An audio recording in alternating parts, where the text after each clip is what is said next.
Good afternoon दोस्तों, welcome to my YouTube channel. UPSC Gyan में आपका स्वागत है। ये हमारा पार्ट 2 है। चैप्टर 8 स्टार्ट जो किया था हमने, वो ज़्यादा वीडियो लंबी हो गई थी, इसलिए मैंने पार्ट 2 में कन्वर्ट कर दिया उसे। तो आप पार्ट 1 देखिएगा पहले, शहरी ग्रामीण क्षेत्र में आजीविका। उसके बाद ये वाला पार्ट देखिएगा। ये पार्ट 2 है, वो पार्ट 1 था। ये हमारी 6th क्लास की एनसीईआरटी चल रही है। जो लास्ट चैप्टर बचा है ये वाला हो जाएगा कंप्लीट, तो हमारी 6th क्लास की एनसीईआरटी पॉलिटी की कंप्लीट हो जाएगी। फिर हम 7th स्टार्ट करेंगे। और इसका वीडियो जो मैंने 6th क्लास की एनसीईआरटी है पूरा अपलोड हो चुका है। इसका पीडीएफ भी हमने बुक का पीडीएफ टेलीग्राम चैनल पर अपलोड कर दिया है, आप वहाँ से देख लीजिएगा। फर्स्ट रीडिंग करिएगा एकदम 2x पर पहले देख लीजिएगा, 1x पर, उसके बाद 2x पर देखिएगा। फिर जब दूसरी बार देखोगे तो आपको इसमें इम्पोर्टेंट की पॉइंट नज़र आएंगे। फिर उससे आपको समझ में आ जाएगा कि हमें क्या इम्पोर्टेंट पढ़ना है और क्या नहीं पढ़ना है। चलो हम स्टार्ट करते हैं। भारत में खेती और मजदूर और किसान, यहाँ तक हमने पहले कंप्लीट कर लिया था। अब पढ़ते हैं इसके आगे का। कलपट्टू गांव में तुलसी की तरह खेतिहर मजदूर है, शेखर की तरह छोटे किसान हैं और रामलिंगम जैसे बड़े किसान हैं। भारत में प्रत्येक 5 परिवार ग्रामीण परिवारों में से लगभग 2 परिवार खेतिहर मजदूर के हैं। ऐसे सभी परिवार अपनी कमाई के लिए दूसरों के खेतों पर निर्भर रहते हैं। इनमें से कुछ भूमिहीन हैं और कईयों के पास ज़मीन के छोटे छोटे टुकड़े हैं। यहाँ तक हमने पिछले पार्ट में पढ़ा हुआ था। अब उसके आगे का हम अब स्टार्ट करते हैं। तो शेखर जैसे छोटे किसानों को लें तो अपनी ज़रूरत के हिसाब से खेत बहुत ही छोटे पड़ते हैं। भारत के 80% किसानों से यही हालत है। भारत में केवल 20% किसान रामलिंगम जैसे बड़े किसानों की श्रेणी में आते हैं। ऐसे किसान गांव की अधिकतर ज़मीन पर खेती करते हैं। उनकी उपज का बहुत बड़ा भाग बाज़ार में बेचा जाता है। कई बड़े किसानों को अन्य काम धंधे भी शुरू कर दिए हैं, जैसे दुकान चलाना, सूद पर पैसा देना, छोटी छोटी फैक्ट्रियाँ चलाना। हमने कलपट्टू में होने वाली खेती के बारे में पढ़ा। ग्रामीण क्षेत्रों में खेती के साथ साथ लोग जंगल की उपज और पशुओं आदि पर भी निर्भर रहते हैं।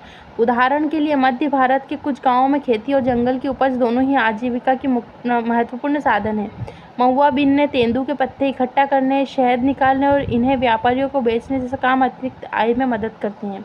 इसी तरह सहकारी समिति को जो पास के शहर के लोगों को दूध बेचना भी कई लोगों की आजीविका कमाने का मुख्य साधन है। समुद्र तटीय इलाकों में हम देखते हैं कि पूरे के पूरे गांव मछली पकड़ने में लगे हुए हैं।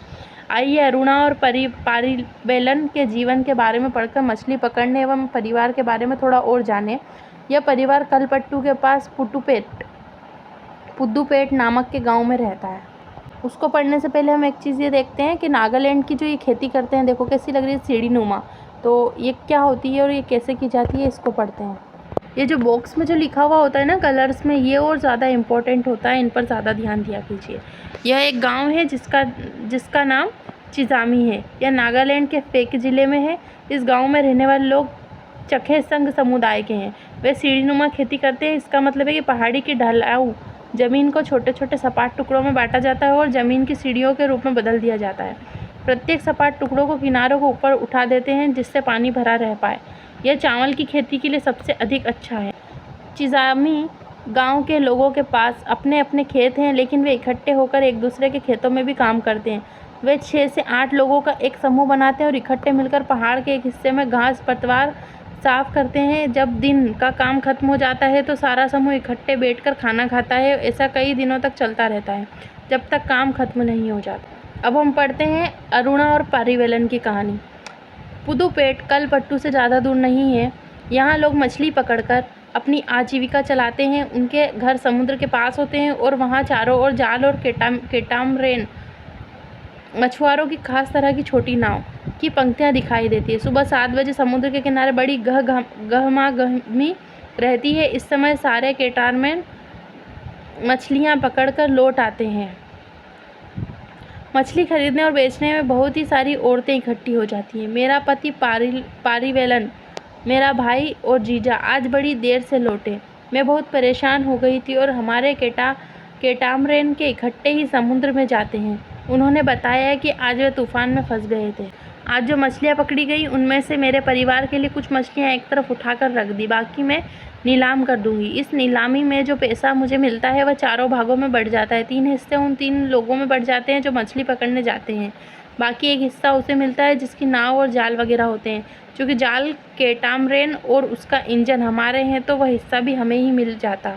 हमें बैंक से उधार लेकर एक इंजन खरीदा है जो कैटामरेन में लगा हुआ है।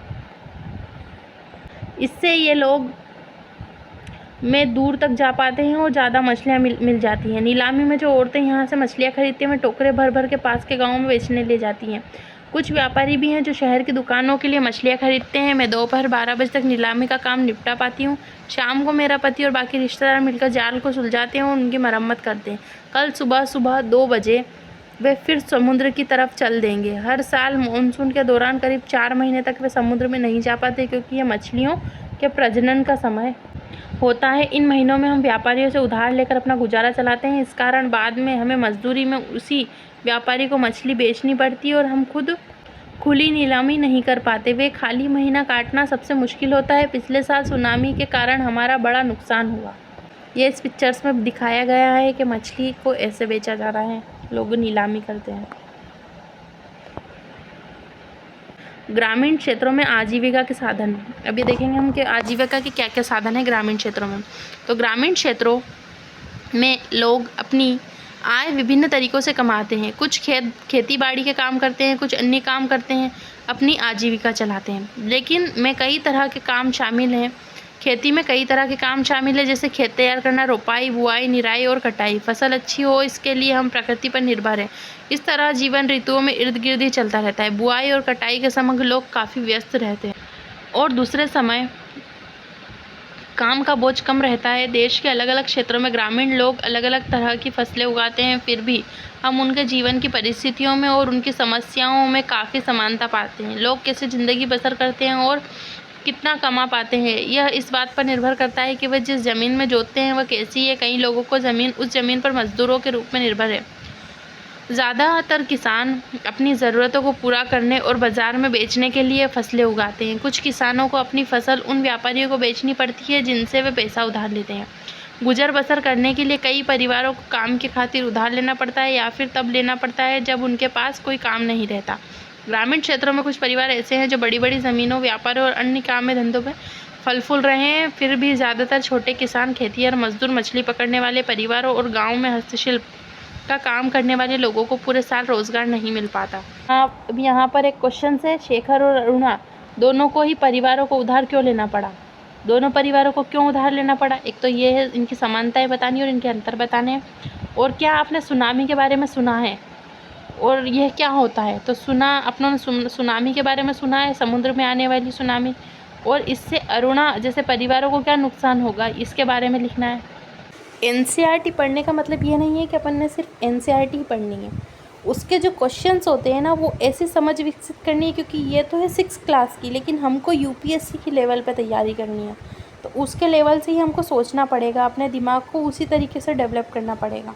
तो जैसे इसमें जो क्वेश्चंस पूछा गया है उसको हमें इस पार्ट के अलावा भी अलग से हटकर हमारे आसपास को जो चल रहा है, जो हमने देखा हुआ, उसके बारे में सोचकर फिर हमें उसको यूपीएससी के लेवल पर ले जाना होगा। अब ये कुछ क्वेश्चंस और हैं। आपने इस बात पर ध्यान दिया होगा कि कलपट्टू गांव के लोग खेती के अलावा और भी काम करते हैं। उन्हें 5 कामों की सूची बनानी है। तो ये एक इस क्वेश्चंस को दे रखा है, लेकिन इसके अलावा भी लोग क्या काम कर सकते हैं, हमें अपने दिमाग में उस चीज़ को सोचना है। और सेकंड क्वेश्चन, थर्ड, फोर्थ, ऐसे 5 क्वेश्चन ये हैं। और ऊपर जो बक्से में बनाए हुए क्वेश्चंस आए थे, वो जो मैंने पहले बताए थे, उन क्वेश्चंस के आंसर को सोचना और उस तरीके से करने की कोशिश करना जैसे हम यूपीएससी का क्वेश्चन सॉल्व कर रहे हैं। ठीक है, ये चैप्टर्स यहीं होता है कंप्लीट, क्योंकि अगर मैं और इस पर ज़्यादा बात करूँगी तो वीडियो ज़्यादा लंबा हो जाएगा। तो हम मिलते हैं नेक्स्ट क्लास की एनसीईआरटी में, 7th क्लास में। 6th क्लास की हमारी कंप्लीट हो चुकी है पॉलिटी की एनसीईआरटी। और अगर जो नहीं समझ में आता है तो फिर भी एक बार और पूछ लीजिएगा। मैं एक वीडियो में और जो चीज़ नहीं आती है उसको एक बार और डिस्क्राइब कर दूँगी। और इसका जो पीडीएफ है वो आपको टेलीग्राम चैनल पर मिल जाएगा। टेलीग्राम चैनल की लिंक मैंने डिस्क्रिप्शन बॉक्स में भी दे दूँगी, और जो मेरे चैनल का बायो है उसमें भी मैंने दी हुई है। एक हिस्ट्री की ओल्ड एनसीईआरटी और चल रही है, वो भी आप चाहो तो वो भी देख सकते हो। वो भी लगभग कंप्लीट हो ही गई है, 1 या 2 चैप्टर्स और बचे हैं उसमें। वो भी हो जाएगी। और उसके बाद हम स्टार्ट करेंगे ज्योग्राफी की एनसीईआरटी और या तो पॉलिटी क्लास 7 की एनसीईआरटी। तो आप बता देना जो भी सही हो कमेंट बॉक्स में। अगर वीडियो अच्छा लगता है तो लाइक करना, सब्सक्राइब करना और अपने दोस्तों को शेयर करना। और अगर वीडियो में कहीं मिस्टेक हो गई हो तो देख लेना थोड़ा, क्योंकि तबीयत ठीक नहीं है उस कारण थोड़ा सही नहीं बोल पा रहे हैं। तो लाइक कर देना, सब्सक्राइब कर देना, अपने दोस्तों को शेयर कर देना और टेलीग्राम चैनल को भी फॉलो कर लेना, उस पर भी ज्वाइन हो जाना। उस पर एनसीईआरटी के अलावा भी कई स्टैंडर्ड बुक्स के आपको पीडीएफ मिलेंगे। मिलते हैं नेक्स्ट वीडियो में, तब तक के लिए बाय बाय।